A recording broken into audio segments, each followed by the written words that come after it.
शख्सियत में आपका स्वागत है। शमशाद खान का अभिवादन स्वीकार करें।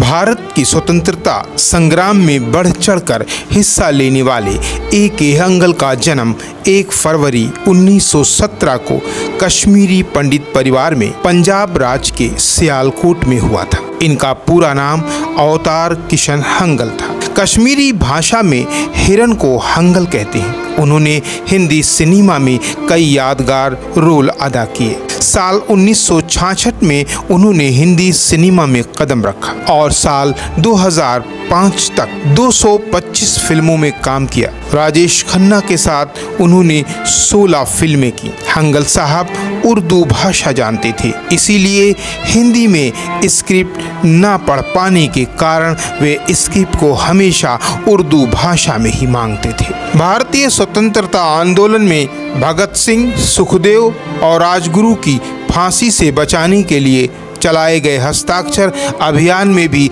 वे शामिल थे। किस्सा ख्वानी बाजार नरसंहार के दौरान उनकी कमीज खून से भीग गई थी। हंगल साहब कहते थे, वो खून सभी का था, हिंदू, मुस्लिम, सिख, ईसाई, सबका मिला हुआ खून। छात्र जीवन से ही वे AISF से जुड़कर बड़े क्रांतिकारियों की मदद में जुट गए थे। बाद में उन्हें अंग्रेजों ने 3 साल तक जेल में भी रखा, फिर भी वे अपने इरादे से नहीं डिगे। हंगल साहब ने अपनी आंखों से ये सब देखा था। यही वजह रही कि वे थिएटर से जुड़ने के साथ साथ स्वतंत्रता संग्राम और सामाजिक आंदोलनों को लेकर हमेशा सजग रहते थे। भारतीय कम्युनिस्ट पार्टी CPI के कॉमरेड A.K. हंगल 50 वर्ष की उम्र में हिंदी सिनेमा में आए। उन्होंने साल 1966 में बासु चटर्जी की फिल्म तीसरी कसम और शागिर्द में काम किया। इसके बाद उन्होंने सिद्धांतवादी भूमिकाएं निभाईं। 70, 80 और 90 के दशक में उन्होंने प्रमुख फिल्मों में पिता या चाचा की भूमिकाएं निभाईं। हंगल साहब ने फिल्म शोले में रहीम चाचा, इमाम साहब और शौकीन के अंदर इंदर साहब के किरदार से अपने अभिनय की छाप छोड़ी। Indian people's theatre association IPTA के साथ बढ़ चढ़कर काम करने वाले हंगल ने 139 से अधिक फिल्मों में अभिनय किया और अपने अभिनय का कौशल का लोहा